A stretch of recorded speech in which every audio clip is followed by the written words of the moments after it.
అధ్యక్షుల వారు వారి స్వాగతోపన్యాసంలోనే మన line media, social media, IT ఏ కోణంలో పనిచేయాలో వారు అతి తక్కువ టైంలో చెప్పినారు.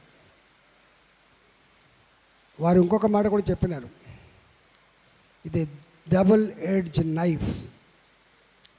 ఇది ఎటంటే వాడుకునేటువంటి ప్రయత్నం చేస్తూ ఉన్నారు. ఇది కన్స్ట్రక్టివ్ సైడ్ వాడుకునే ఆస్కారం ఉంది, డిస్ట్రక్టివ్ సైడ్ కూడా వాడుకునేటువంటి అవకాశం ఉందని చెప్పినారు. సత్యం అది. ఒకప్పుడు పేపర్ ఎప్పుడు వస్తుందా అని చెప్పి ఎదురు చూసేవాళ్ళం. టీవీలలో సాయంత్రం పూట వార్తలు ఎప్పుడు వస్తాయని చెప్పి ఎదురు చూసేవాళ్ళం. ఇవాళ గొర్లకాడ కాపలా ఉండేటువంటి మా అన్న కూడా, నాటేసే మా అక్క కూడా, డ్రైవింగ్ చేసే మా ఆటో డ్రైవర్ కూడా, షాపులలో పనిచేసే చిన్న ఎంప్లాయీ కూడా వాళ్ళ చేతుల్లో ఉన్న సెల్ ఫోన్ ఒకవేళ ఆ క్షణంలో చూడకపోయినా అన్నం తింటప్పుడు, టైం దొరికినప్పుడు ప్రపంచంలో ఏం జరుగుతూ ఉంది, ఇక్కడ ఏం జరుగుతుందో క్షణాల మీద తెలుసుకోగలిగేటువంటి ఆ టెక్నాలజీ ఇవాళ అందుబాటులో ఉంది. కాబట్టి ఇవాళ ఎవరు మాట్లాడినా social media social media social media గురించే మాట్లాడుతుంది తప్ప ప్రింట్ మీడియా గురించో లేదా టీవీల గురించో మాట్లాడే పరిస్థితి లేదు. ఎక్కడి దాకా పోయిందంటే, ఏ సోషల్ మీడియా ద్వారా అయితే అధికారంకి వచ్చిండ్రో అదే సోషల్ మీడియా మీద చిందులేసేటువంటి స్థాయికి దిగజారిపోయిన సత్యాన్ని కూడా ఈ మధ్య మనం చూసినాం. చివరికి ఎట్లా అక్కసి కక్కుతూ ఉన్నారు ఈ సోషల్ మీడియా వాళ్ళు, ఈ యూట్యూబ్ ఛానల్ వాళ్ళు. వీళ్ళకు తల లేదు, తోక లేదు, ఏది పడుతుందే మాట్లాడుతున్నారు, ఏది పడుతుందే పెడుతున్నారు అనేటువంటి మాట కూడా మాట్లాడుతున్నారు. దానికి ఉక్కిరి బిక్కిరైన మీడియా కూడా, ఏ మీడియా అయితే మేమని చెప్పి జబ్బలు చరుచుకుంటారో ఆ మీడియా కూడా వీళ్ళ మీద అక్కస్ కక్కేటువంటి స్థాయికి పోయింది. అంటే సోషల్ మీడియా యొక్క ఎఫెక్ట్, సోషల్ మీడియా యొక్క ఇంపాక్ట్ ఎంత ఉందో నేను దాన్ని వివరించి చెప్పాల్సి లేదు. రెండవది, మనం సోషల్ మీడియా, భారతీయ జనతా పార్టీగా సోషల్ మీడియా, నాకు తెలిసి దీనికి 4 కర్తవ్యాలు ఉంటాయి. మన సోషల్ మీడియాకు ఉండేటువంటి కర్తవ్యాలు 4. ఒకటి, కేంద్ర ప్రభుత్వ పరంగా మన ప్రజలకు ఏదైతే మాట ఇచ్చినామో అవి ఆచరణలో చేసి చూపిస్తున్నామో దాన్ని ప్రజలకు చేర్చేటువంటి కర్తవ్యం మొట్టమొదటి నిర్వహించేది మన ఐటీ, మన సోషల్ మీడియా, మన మీడియా అని చెప్పి నేను భావిస్తూ ఉన్నాం. రెండవది, దొంగే దొంగ అన్నట్టుగా అబద్ధాల పునాల మీద బతికేవాళ్ళు, ప్రజల్ని తప్పుదోవ పట్టించేవాళ్ళు, మోసం చేసేవాళ్ళు ఎవరైతే ఉన్నారో ఆ శత్రువుని చీల్చి చెండేటువంటి కర్తవ్యం కూడా మీ చేతుల్లో ఉన్నట్టుగా నేను భావిస్తూ ఉన్నా. మూడో బాధ్యత ఇవాళ రాష్ట్ర ప్రభుత్వమైన కేంద్ర ప్రభుత్వమైన ఇవాళ ప్రజల డబ్బుకి కాపాడుదారులు మాత్రమే తప్ప ప్రజల డబ్బుకు ఓనర్లు కాదు. చేసేటువంటి పని ప్రజల డబ్బుతో చేస్తారనే విషయం మనం మర్చిపోవద్దు. దీంట్లో ఎప్పుడు కూడా నరేంద్ర మోడీ గారు, ఎప్పుడు కూడా ఒక్కనాడు కూడా నరేంద్ర మోడీ గారు నేను చేస్తున్నా నేను ఇస్తున్నా అని మాత్రం ఎక్కడ మాట్లాడు. భారత ప్రజానికం నాకు ఏ బాధ్యత ఇచ్చిండ్రో 140 కోట్ల ప్రజానికానికి పెద్ద జీతగాడిగా, పెద్ద సేవకుడిగా మాత్రమే నా కర్తవ్యం నిర్వహిస్తా అని చెప్పిన వ్యక్తి నరేంద్ర మోడీ గారు.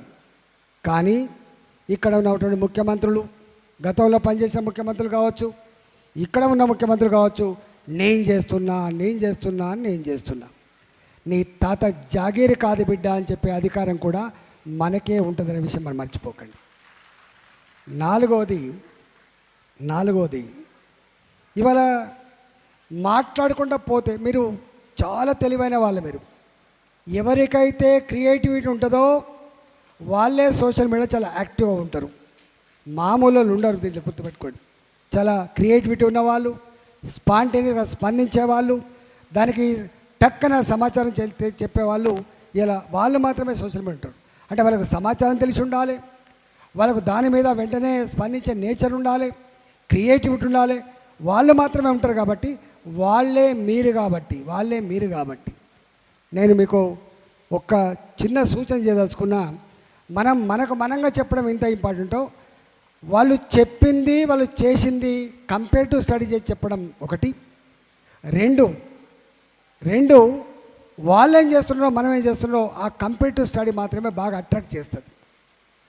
మీరు నాడేం చెప్పిండ్రు, నేడేం చేస్తున్నారు, ప్రజలకు తొందరగా అర్థమయ్యేటువంటి మార్గాలు అవే. కాబట్టి ఎంత ఎఫెక్టివ్గా తక్కువ టైంలో తక్కువ లైన్లలో తక్కువ చెప్పడంలో ఎక్కువ కంటెంట్ ఎక్కువ ఇంపాక్ట్ ఉండే పద్ధతికి మీరంతా కూడా దానికి పదును పెట్టాలని మాత్రమే నేను సూచన చేస్తా ఉన్నాను. నేను సోషల్ మీడియాలో చాలా తక్కువ ఉంటా. ఎందుకంటే మేము ఫోన్లు ఎర్రబటను పచ్చబటను ఎత్తి మాట్లాడడం తప్ప మేము ఎప్పుడు ఏదో ఒక పనిలో ఉంటాం కానీ చూసే ఆస్కారం లేదు.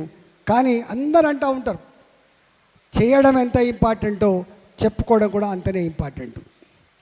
ఇవాళ మాలాంటి వాళ్ళం కొంత చెప్పుకుందంటే వెనుకబడి ఉంటాం.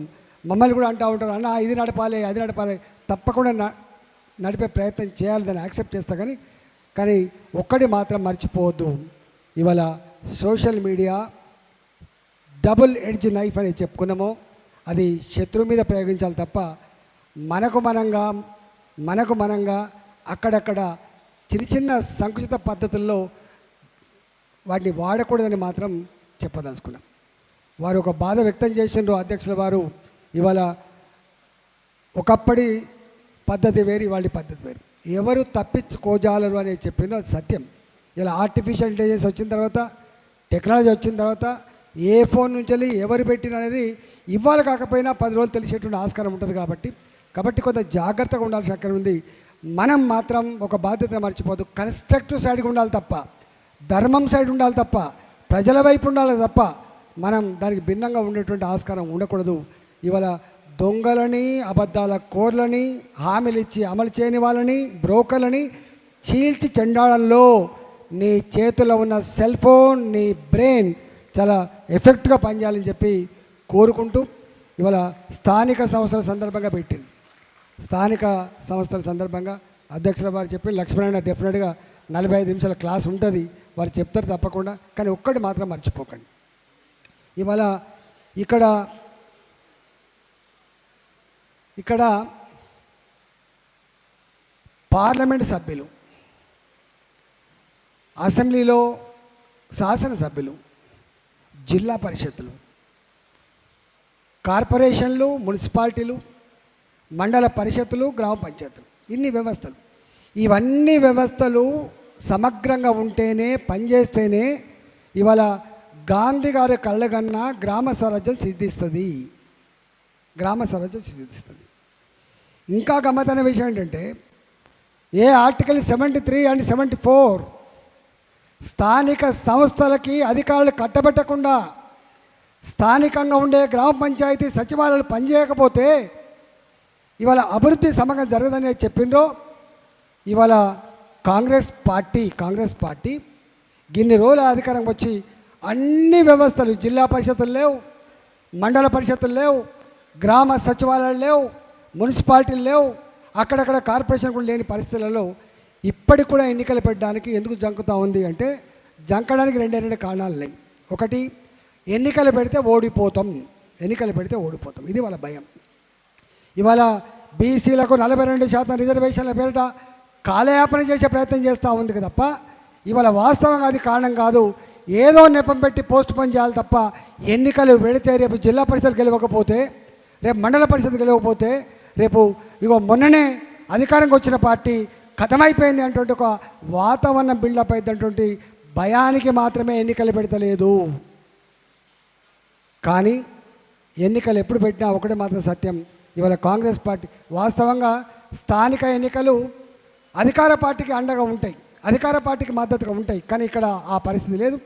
మొన్నదాకా పాలించిన టీఆర్ఎస్ పార్టీ కూడా ఇంకా ఆ చీకటి అధ్యాయాలని ఆ దుర్మార్గ రోజులు మర్చిపోకుండా ఉన్నారు కాబట్టి వాళ్ళు కూడా వేస్తారా అర్థం కాని పరిస్థితులు ఉన్నారు. ఒక్క మాటలో చెప్పాలంటే ప్రజలందరూ కూడా చౌరస్తాలో ఉన్నారు. ఆ చౌరస్తాలో ఉన్న ప్రజానికానికి మార్గదర్శనం చేయాల్సిన బాధ్యత మీ చేతుల్లో ఉంది. ఆ మార్గదర్శనమే రేపు భారతీయ జనతా పార్టీ నాయకత్వంలో స్థానిక సంస్థలు కూడా మీరు గెలిపించండి అని చెప్పే సంకేతాన్ని పంపే బాధ్యత మీ చేతుల్లో ఉంది.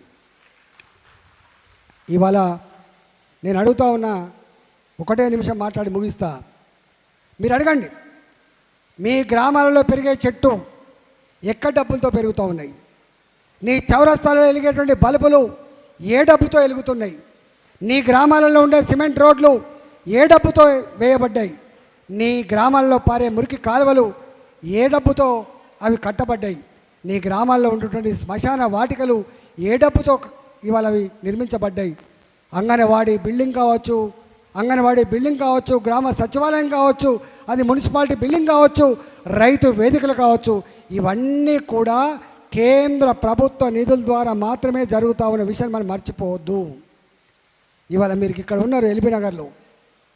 చాలామంది ఏమనుకుంటుంటే ఆనాడు కేటీఆర్ గారు ప్లాన్ చేసి ఇవాళ ఈ ఓవర్ బ్రిడ్జ్లు కట్టిండ్రు, అండర్ పాస్లు కట్టిండ్రు. నో, ఇవన్నీ కూడా కేంద్ర ప్రభుత్వం పట్టణాలు వేగంగా అభివృద్ధి చెందుతూ ఉన్నాయి. రాష్ట్ర ప్రభుత్వాలు దాన్ని గుర్తించినప్పటికీ కూడా డబ్బులు ఖర్చు పెట్టలేకపోతూ ఉన్నారు. సమగ్రమైనటువంటి అభివృద్ధి జరగలేకపోతూ ఉంది. కేంద్రమే పూనుకొని చేయాలని చెప్పి ఇవాళ హైదరాబాద్లో కొంపల్లి రూట్లో కావచ్చు, అది ఉప్పల్ రూట్లో కావచ్చు, అది ఎల్బీ నగర్ రూట్లో కావచ్చు, అది ఆరాంఘర్ రూట్లో కావచ్చు, ఇవన్నీ కట్టినవన్నీ కూడా కేంద్ర ప్రభుత్వ నిధులు మాత్రమే.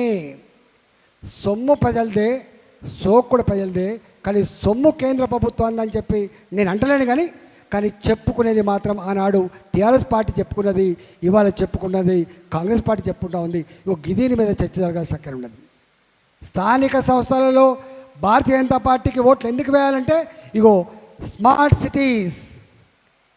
సిటీస్, హైవేస్, రైల్వే స్టేషన్స్, గ్రామ పంచాయతీ జరుగుతున్న డెవలప్మెంట్ అంతా కూడా కేంద్ర ప్రభుత్వం ద్వారా జరుగుతూ ఉంది. కాబట్టి రేపు భారతీయ జనతా పార్టీకి కనుక అధికారం ఇస్తే గ్రామ సర్పంచ్ భారతీయ జనతా పార్టీ అయితే, నా ఎంపీపీ భారతీయ జనతా పార్టీ అయితే, నా జడ్పీ చైర్మన్ ఇవాళ భారతీయ జనతా పార్టీ అయితే, నా మున్సిపల్ చైర్మన్, నా నగర మేయర్ అయితే ఇవాళ కేంద్ర ప్రభుత్వం ద్వారా ఈ స్మార్ట్ సిటీస్ కావచ్చు, అర్బన్ డెవలప్మెంట్ మినిస్ట్రీ కావచ్చు, రూరల్ డెవలప్మెంట్ మినిస్ట్రీ కావచ్చు, డబ్బులు వస్తాయి, అభివృద్ధి చెందే ఆస్కారం ఉందని చెప్పేటువంటి లైన్ని మీరు తీసుకుపోవాలని చెప్పి నేను కోరుతాను. అందుకే బీజేపీకి ఓటేయాలని చెప్పాల్సి అక్కడ ఉంది. కాబట్టి ఇవాళ మీరు డే అంతా మీ మేధోమనం చేస్తూ ఉంటారు. కాబట్టి ఈ మేధోమనంలో అనేక రకాల సమస్యలు వస్తాయి.